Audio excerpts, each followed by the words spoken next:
Hi guys, the episode that you're just about to listen to is generously sponsored by our affiliates Board Game Crate. Board Game Crate provide a monthly subscription service where they get fresh new games delivered straight to your door. Just head over to www.boardgamecrate.co.uk, and furthermore, if you use our discount code UnluckyFrogIsAwesome, all lowercase, all one word, you'll get a cheeky little discount. It's easy to remember because it's true.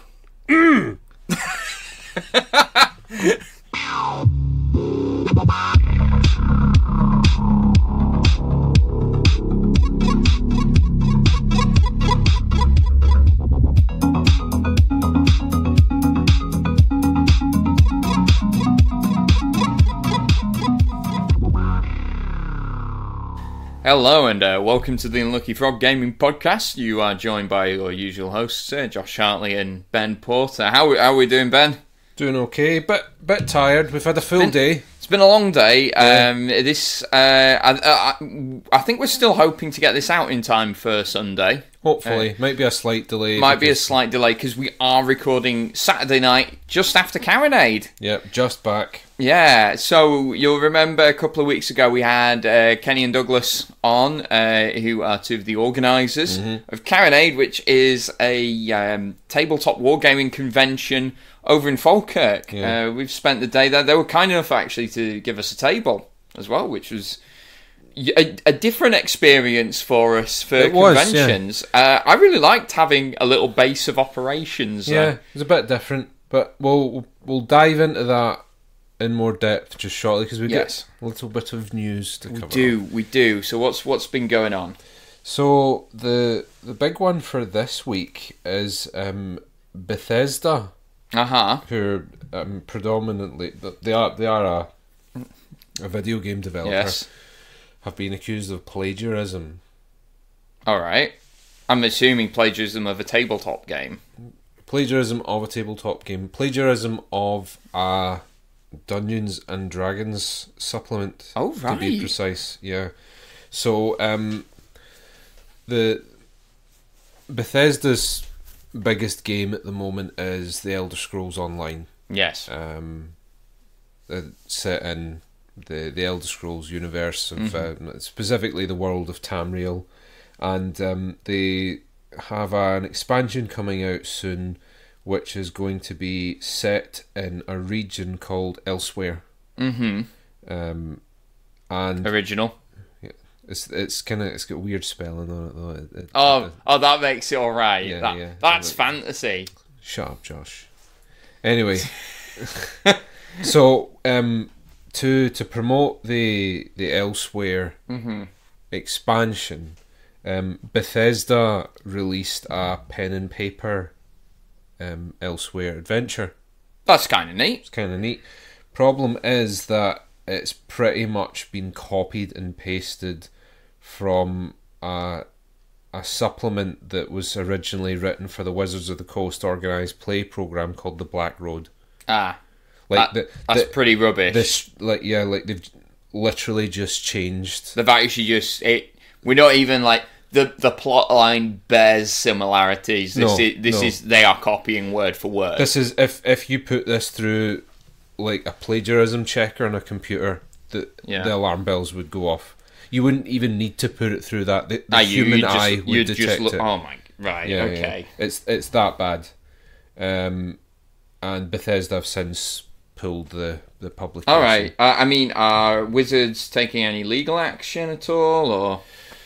I'm not 100% on that. This is a weird one though, right? Because Wizards of the Coast have officially made Dungeons and Dragons, what they call a sort of open source or open play type game. Yeah, which is why we're seeing these Kickstarters now for supplements. Yeah, to that. if you and I took the notion, we could write a book to be used for Dungeons and Dragons, publish it in our own company, and make money for it, and we would suffer no legal repercussions. Do you think we should? Maybe one day. Maybe one day. One step at a time. Yeah. But the point is that anyone is allowed to contribute to Dungeons and Dragons. What you're not allowed to do is rip off another one of those. Yeah.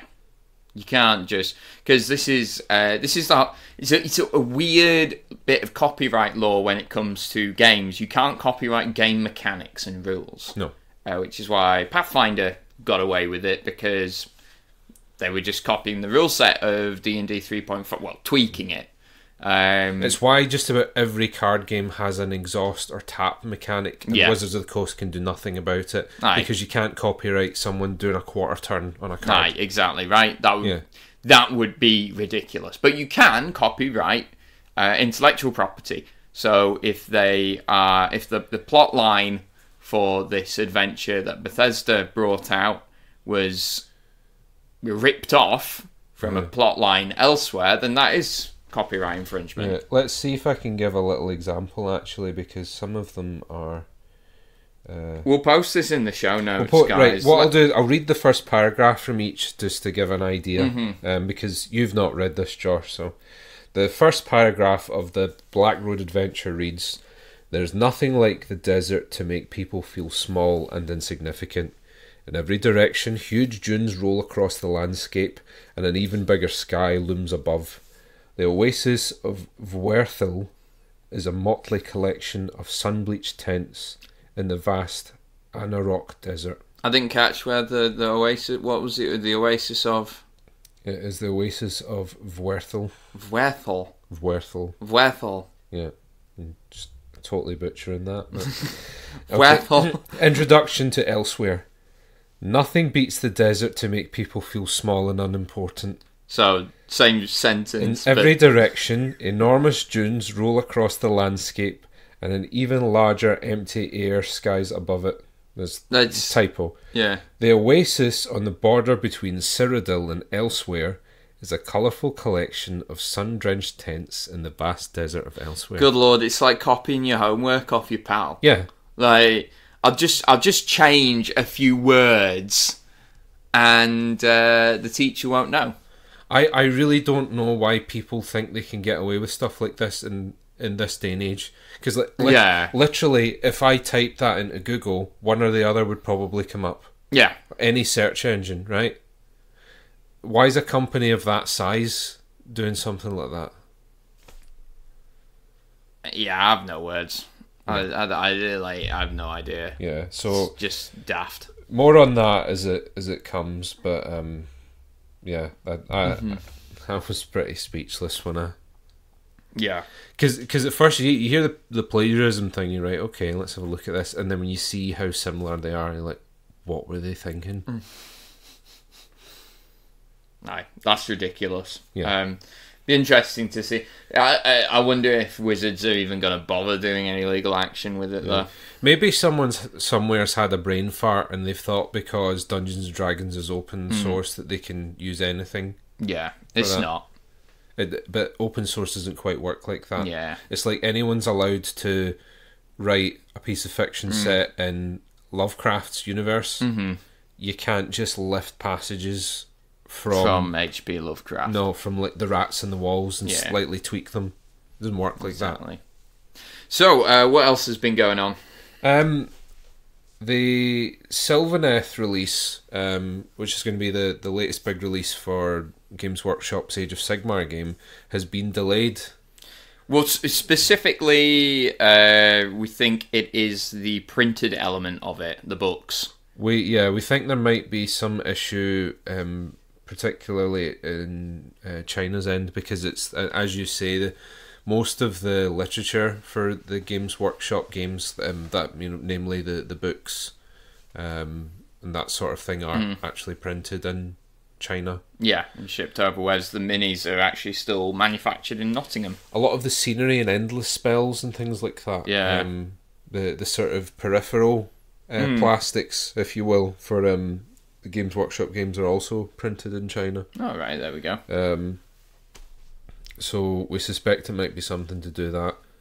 But what I really admire about how they announced the delay is they actually made like a fake children's show. It's like the Warhammer Potting Shed, and it's like one of the guys. See this, yeah. Yeah, it's like one of the guys pretending to like grow books in these pots, and he's got like the little squirrel mascot called Acorn, And then halfway through, like, one of the crew comes in, it's like you need to tell it to them straight. Yeah.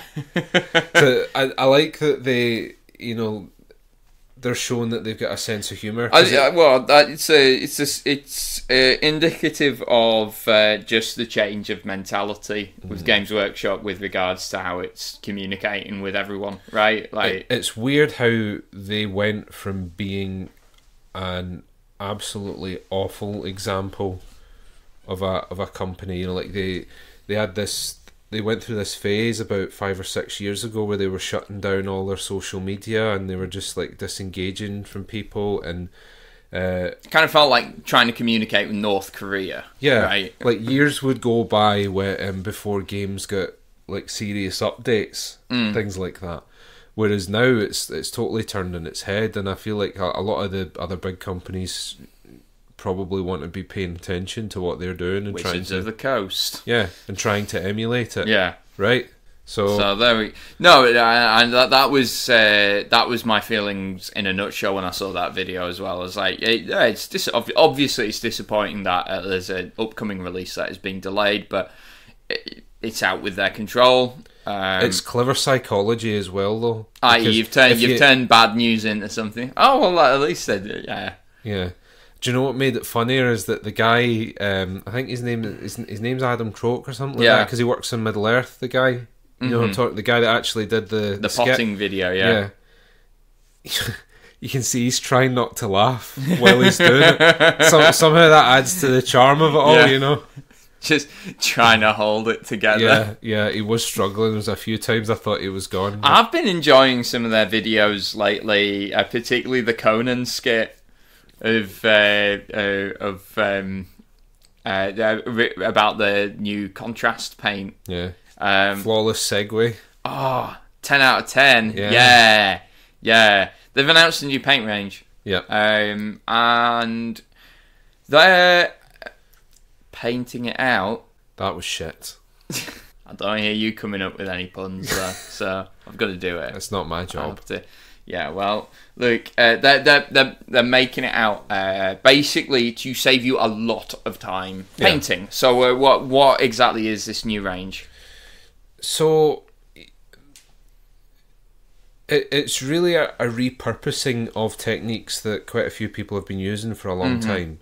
In the there's an excellent painter if you are interested in using these sort of painting techniques that you should check out. His name's Tyler Mengel. He runs a website called mengelminiatures.com, and he does it.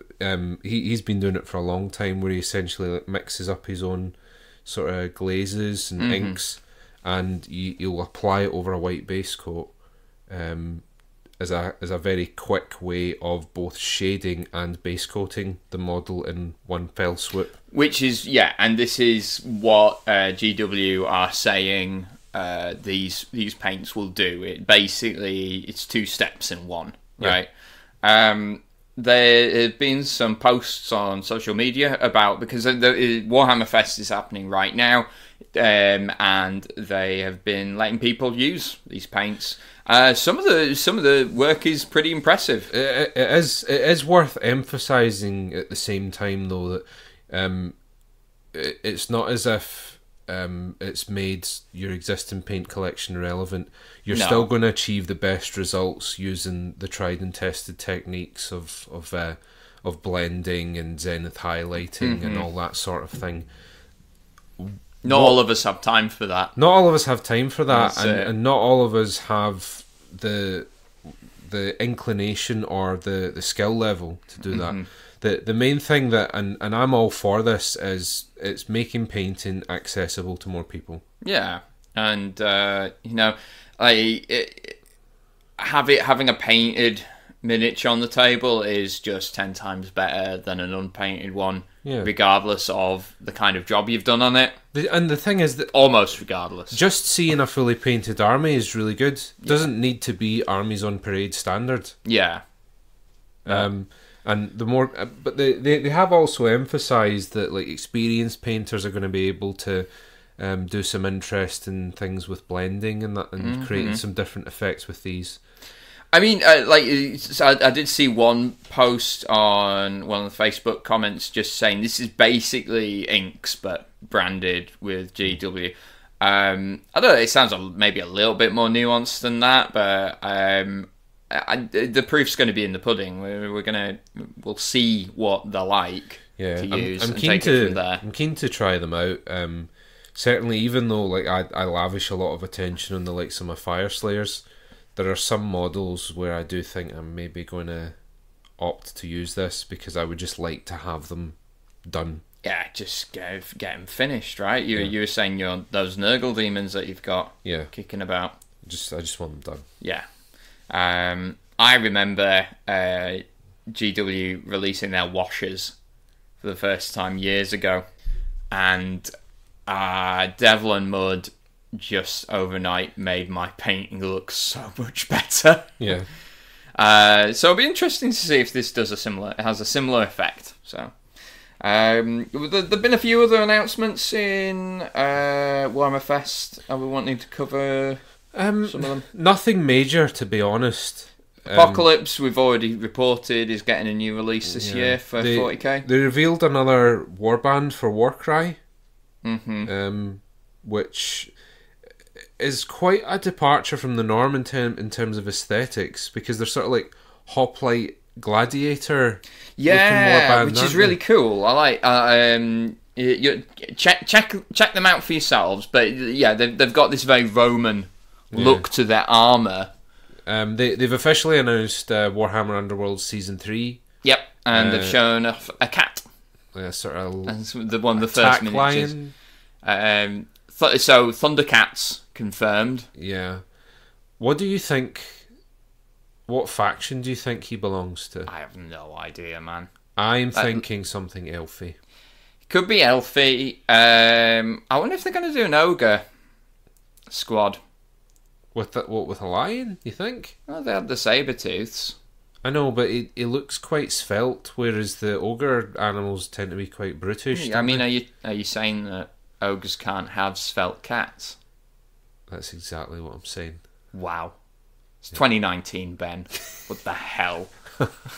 I have no idea, to be honest. Could be something that we've not seen at all, like a brand new. But it's interesting though, because like the big troll was the first one they revealed for season 2, right? And that just turned out to be a faction by himself.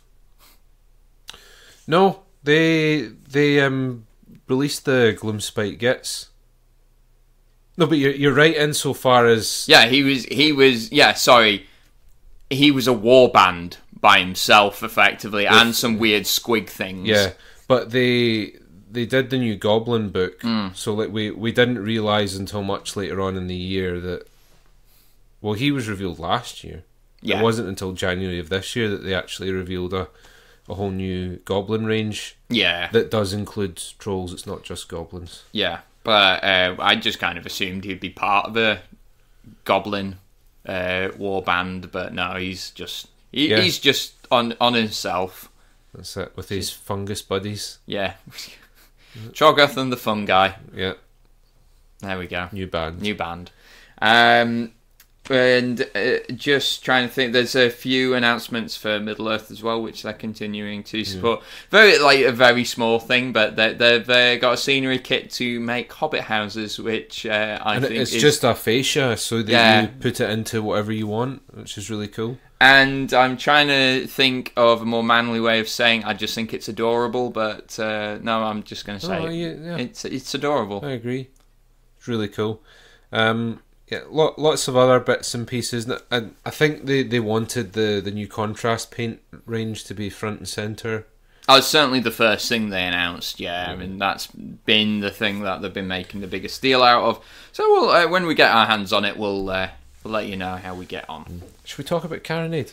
Yeah. Let's talk about Carronade. So, we rocked up just before 10 o'clock, before the gate. We did that wonderful thing of walking past a queue and just waltzing straight in. Yep. Feels good. People love that when you do that, I hear. Yeah. But no, so we had, like I said, Kenny and Douglas and the other organisers were very kind enough to give us a table up in Hall 5. Were we at? We were in Hall 5. Yeah. And we were just there mingling with some of the good and the great of the tabletop Scotland. The Scottish tabletop scene, which may or may not include some members of Tabletop Scotland. And we got a chance to have a look at some of the fantastic display boards and cases that were being demoed. There was a special guest. There was a special guest. That they kept very much under wraps, because strictly speaking, he was on holiday with his family in Scotland. And I don't think they wanted him to be harassed, because he's a... I don't think it's too much of an understatement or too much of an overstatement, rather, to say that he's a bit of a legend. He's one of the OGs with regards to Dungeons and Dragons. Yeah, this is David Zeb Cook. Yeah, he was there. I did not realise I was talking to him until about 2 minutes into the conversation. Mm-hmm. And I stopped and I said, "Sorry, you the TSR guy?" Yeah. Yeah, he's like, yeah, I'm Zeb. And he that there was nothing, like sometimes you meet people who are quite high up in the industry and they know it. They know it. Not like that at all. Yeah. Like a very, very, very humble, easy to talk to chap. Just really enthusiastic about everything. Like, didn't even let on who he was. I'm just standing there talking about Unlucky Frog like a moron. And then he bought a t-shirt though. He bought a t-shirt, so that's awesome. Yeah, and I gave him a card, so hopefully he'll. Well, Zeb, if you're listening, give us a shout. Yeah, we'll love to have you on the show. There's a lot of people that we spoke to actually will hopefully get on the show. I'm not gonna commit anyone on it. No. It was a great convention for that, and people were just really enthusiastic. Sometimes when you go to these conventions and you speak to some people in the industry and you say, "Oh yeah, would you like to come on our podcast?" They can be a bit cagey. Mm-hmm. We didn't get that at all. Like people were like, "Yeah, let's do that." Yeah, which is really nice. Mick Farnworth, who was our neighbour for the day, he's actually published a book on. It's basically just building and painting guides for primarily historical figures, but it's stuff that you could probably the techniques are applicable to everything. So he was over from Switzerland, selling signed copies of his book. I picked one of them up. I've had a wee flick through it. It looks pretty interesting so far. It's very well put together, the book. Yeah. It looks very professional. A lot of the time you see like books at these sorts of things and you're a wee bit, okay. But it's been professionally done. He's done a great job with it. And both Mick and Zeb were judging the painting competition as well. Which was of an incredibly high standard. Yeah. Very high. We were talking about, are you going to enter anything in? I might enter something. And then I had a look, and no, this was before all the entrants were put in. And I was like, no, I'm not. I'm out. Yeah. So I entered a single figure into the single figure fantasy sci-fi category, and I entered a unit into the unit sci-fi fantasy category. I didn't win anything. Wasn't that put out by it, to be honest, because the standard, I was blindsided by the mini that was crowned best in show was and it's quite refreshing to see it be a miniature that's not from like one of the GW or Bolt Action games or something like that. It was Hermione from the Harry Potter miniatures game. And my God, they've done a great job on it. Yeah, they've done a load of freehand work on the because she's holding like a spell book. They'd done freehand work, and like they'd really lavished a lot a lot of detail onto it. And that I was in one of those categories. That was the single fantasy. Yeah. So I'm not too caught up to have lost to the one that also won Best in Show. Yeah, exactly right. I did think that it was a bit strange the way that some of the categories were arranged, because there's a category for sci-fi fantasy vehicles. But then there's also one for sci-fi fantasy units. Yeah. But there was like monsters and stuff like that in there. And the win with the units. Yeah, so you had like units of like infantry dudes with like these massive, like there was a mega boss on a Maw Crusher, and there was a the Arachnarok spider, the giant one, which I thought was a little bizarre. Like if anything, I would have maybe do like a unit one and then do like a separate category, sci-fi fantasy large models. Yeah. And then the monsters and the vehicles are all in there because it's similar sort of parameters and decisions that the judges have to make. They're more comparable. Yes. So I thought that was a little weird, but at the same time, I felt like, albeit the standard for the painting competition, the quality of the workmanship in the painting competition was very high. It didn't strike me as like a hyper competitive painting competition. It struck me as first and foremost that they wanted it to be accessible to as many people as possible. And the problem, if you restrict the entry requirements too much, it makes it difficult for people to submit whatever it is they've painted. Exactly. So it makes it awkward. So I understand that, where I don't necessarily agree with it, if that makes sense. Yeah. No, that's fair. Yeah. That's fair. I mean, in terms of other impressive things at some of the display boards, there was an absolutely phenomenal pirate battlefield. Yes. That was going on, and they have thrown everything, including Captain Jack's locker. This is Captain Jack. We salute you, Captain. Yeah. It must have been 18 foot long, right? It was massive. It was humongous. Multiple islands, and they've thrown everything, including the kitchen sink, in there. How do you make pirates more awesome? I don't know. Let's have some dinosaurs in there. Yeah, let's have an undead ship. Yeah. The thing that I'd said when I was talking to Dave, so Stuart's the crazy mastermind behind this diorama, and his friend Dave was helping him out. Yeah. I think they came up from Durham. Yeah. But the thing that I was saying to Dave is that he's telling so many little stories at once. But the thing that I found so impressive about it is that you feel like you're just having a glimpse into this world, and it's testament to the amount of thought and the amount of depth that's been put into planning this. Yeah, and character as well. That you don't feel that you're looking at a world, that it's just a snapshot of the world. This is just the chaos of this like fantasy Caribbean. Yeah, like that. It's just a flyover. Yeah. Of this land. It was almost like looking at sort of like the weirdest like Where's Wally picture. I think of all the displays that were there today, that was my favourite. Yeah.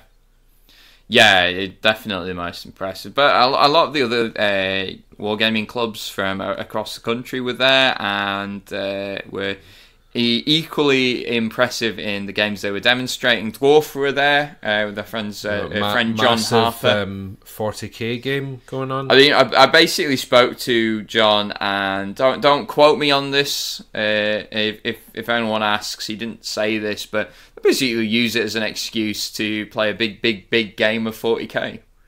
And what more noble way to spend a Saturday afternoon, So I was playing Gaslands with the St. Aidan's. Yes, St. Aidan's gaming club.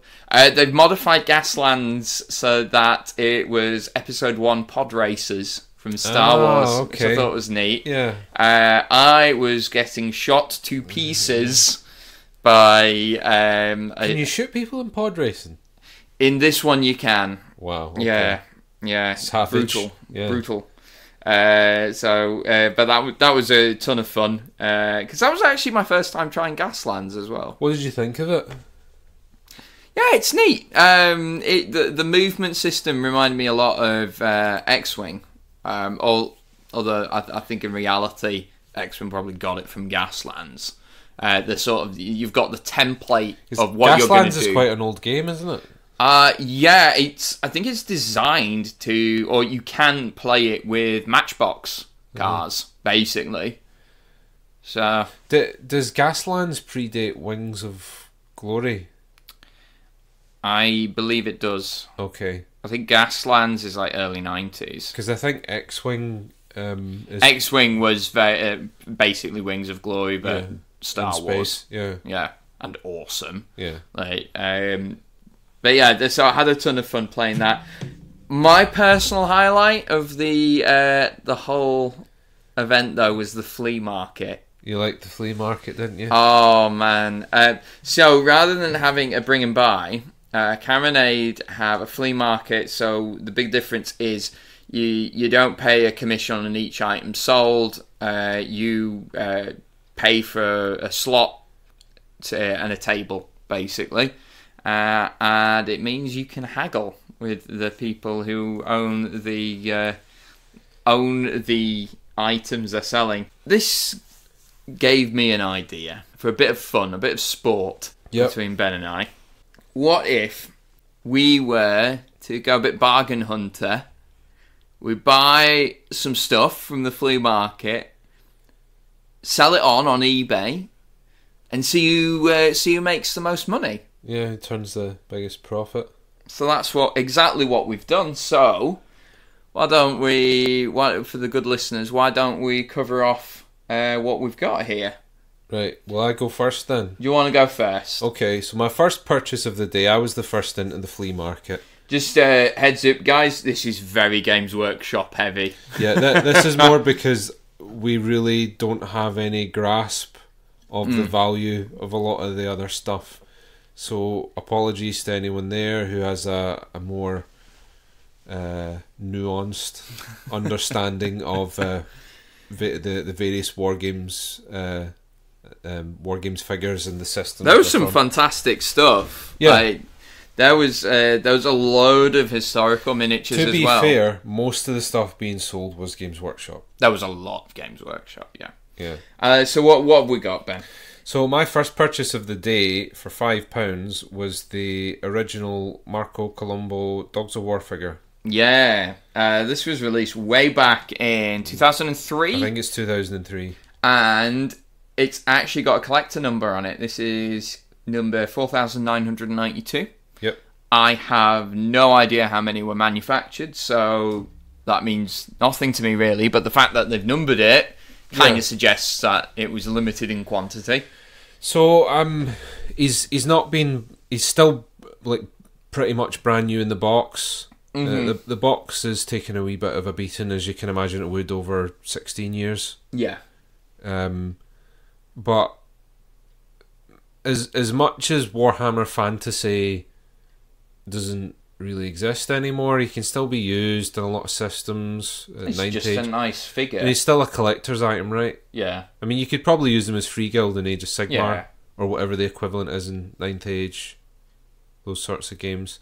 I imagine someone like Stuart could use him in his big pirate diorama as well. Yeah, exactly, right. Yeah, you could use him in piratey games like Rum and Bones, stuff like that. I also managed to get the original Vultan the Exalted figure on foot from... Really nice. Yeah, and he's given the Vicky. But strictly speaking, it's the sign of the twin-tailed comet. Yes. That's what we're gonna go with. Yeah. Yeah. But yeah, he's flipping the bird. Yep. As our American friends would say. Yep. So I think I paid 10 for him. Mm-hmm. And my other 2 items are, I picked up the troll from the Village Attacks game. This is brand new and sealed as well. Brand new, sealed, $7.50. Just need to see what he goes for. And I also got a box of built and primed Warhammer 40k Space Marine Terminators. Mm-hmm. 11 of them, I believe. Yeah. For £12. All right. Okay. So all in, what did we spend? I think I spent about £34 all in. 34. I've spent a little bit more. However, I think I've done a good job here. My first purchase of the day was I've got 2 Chaos Lords in Terminator armor for £10. One's based on the old Metal Typhus model, which is a great mini as well. It's a slightly strange conversion they've done though. He's converting him up a bit, but it's still a nice figure. Yeah, it's still a nice figure, but don't talk down my purchases to gain some sort of advantage in the eBay game of the bargain hunt. What advantage would I gain? You're devaluing him by trying to slag him off, but I will have none of it. He's wonderful just the way he is. His market value is just going. Yeah. And I have also purchased for £20 2 minis that are brand new in blister. We've got the Metal Commissar Yarrick. Yep. Very popular character, iconic. Appeared in a recent White Dwarf, actually. Yeah, he's an excellent pose as well. And the event exclusive. This is the Blood Angels captain that was for Games Day 2012. Yep. And notably, right, he is based on the chap who's on the cover of Warhammer 40k 2nd edition. Correct. As well. Because I think that was to celebrate its 20th anniversary of that edition. A Blood Angels captain, isn't he? Yes. Yeah, so he's got a power fist though. Marks off. We know how you feel about fists of power.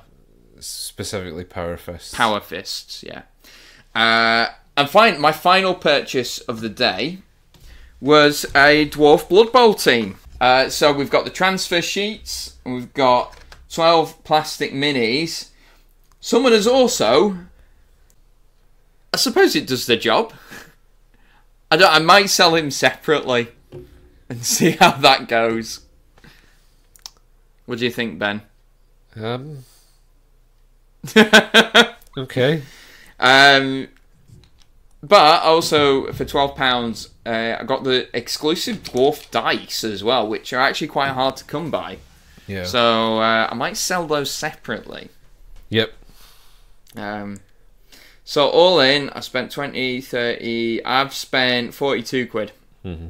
to your 34. 34.50, I think. Yeah. To be precise. Probably 35. Yeah. So to measure success, we're going to do it as a sort of percentage. Yeah, like how much profit have you made on top of what you spent? What are you thinking of your odds then? I like my odds. Yeah. Yeah. I think I might do okay. I think your Valton is going to be the. I think he might be my MVP. Yeah. I think actually I might be able to sell the Terminators for quite a bit. Because we had a look on eBay quickly before recording, and a squad of 5 Terminators built and primed goes for about £10. Yeah. So I could potentially make 8 on that. Yeah. I don't know what's going to make the most money for me. I think that you might break even with Yarrick and the Games Day model. No, I think I'm going to make a bit of a profit there. I spent 20 for 2 of them, right? Yeah, but that's what I'm saying. I think they'll sell for about 10 each. Yeah. Nah, that game's day one will go for more than 10. You're doing it again. You're trying to devalue my my purchases live on the show in front of our listeners. Just, you know. Yeah, it's like this clan pack's kind of chewed a bit, you know. No one cares about the clan pack, Ben. They care about the miniature. So will we post the eBay auction links in the show notes? So it's worth saying that the profits that we do make from this, because we didn't feel that it was in the spirit of the flea market to be profiteering from to extort them for so what profit. we're going to do is we're going to donate them to a charity. We thought it would be good if we could find like a gaming related charity to do that, so if anyone's listening and has any suggestions for that, give us a shout. Please let us know. So we'll let you know who wins the Carronade 2019 bargain hunt. And the winner shall be able to gloat over the loser forevermore. Yeah, that's it. There's nothing else at stake but your pride. Yes, exactly. Yeah. We also chatted to the Wildlings, who are the club who participate in Warhammer 9th Age. Yeah. Or the 9th Age. Can't use Warhammer. That's copyrighted. Yeah. But it's basically a progression of Warhammer Fantasy Battles 8th edition. Yeah. So you've still got your rank and file. You've got your square bases. And things, from what I understand, they have evolved, but it's more of an evolution than Age of Sigmar's Revolution. Yeah. So it was great to chat to them. We talked a lot about the tournament scene, both back in the day and now. Turns out a friend of ours, Hugh, who still plays 9th Age, is a known guy. Apparently, Hugh, you've been whoring yourself out to the... Sorry, when I say whoring yourself out, you were a sword for hire for the New Zealand team. Yeah. So, just turning your back on Team England. Yeah, disgusting. So, we'll look forward to hearing your explanation, Hugh. Their table was really cool. It was fantastic. Big, siege battle set up, didn't they? Big Vampire Counts army versus Empire. The Empire were Perry Twin figures as well, which was really, really cool. And they were really reminiscent of like 90s Games Workshop as well. Did the Perry Twins not design a lot of the original Bretonian and Empire stuff? Yep. Yeah. See, that Empire engineer who totally is not Leonardo da Vinci, but it's Leonardo da Vinci. Yeah. That's a Perry Twin one. The one where he's like crouched over the... No, he's got he's old Leonardo da Vinci, bald head, big curly beard. He's got like a scroll and he's got a foot on a cannonball. Okay. Yeah. Great mini, love it. Mm-hmm. They did a lot for Warhammer back in the day, and of course they now have. There was a lot of their wares on sale through the various vendors because they do lots of historical stuff now. Yeah, they do. One of the Perry twins lost his arm. Blown his hand off in an accident. It was a reenactment, wasn't it? Yeah, it was cannon crew. Yeah. So, but he's still at it. Yeah. It's good on him. Good on him. Mm-hmm. So yeah, that was Carronade though. Overall, we really enjoyed it. Thank you again to Kenny, Douglas, the organisers, for inviting us through. It's safe to say we definitely want to come next year. I don't think we had any real criticism of the event, to be honest. I think for what it was good. Yeah, it was a really friendly atmosphere, very well organised as well, and the right size for where it was and how much was there to do. Like, I never felt like I didn't have enough time of day to get around everything. I mean, if I'm being really pedantic, it would have been nice to have some healthier options with the food. Yeah, the Scotch pie was fine. But yeah. Scotch pie was good. Pie was alright, yeah. The other thing I think I would have done differently is I think we would have been better with a slightly bigger team.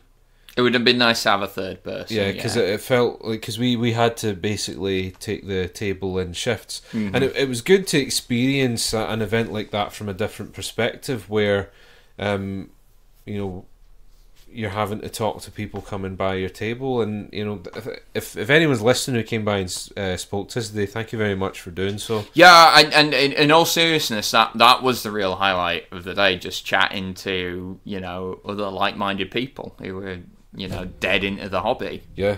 So I spoke for quite a while to a mother and her 2 daughters about Age of Sigmar, and like, to my surprise, the mother pulls out her phone and starts showing me her daughter's Arcane army. Nice. Yeah. Nice. And I was talking to her about my Fire Slayers and the fluff that have come up behind them. So, you know, little conversations like that, where you're meeting people that are as excited and enthusiastic about your hobby as you are, is just really great. Yeah. And I like seeing the various clubs and organisations just with a table playing the games that they really like. I would actually quite like to do that at some point. Like, well, let's see what we can do in the future. Maybe Unlucky Frog will run a demo something. Yeah. But I think on that note, that's all we've got time for. But guys, thank you very much for listening and tuning in again. Till next time, take care. Bye. Bye.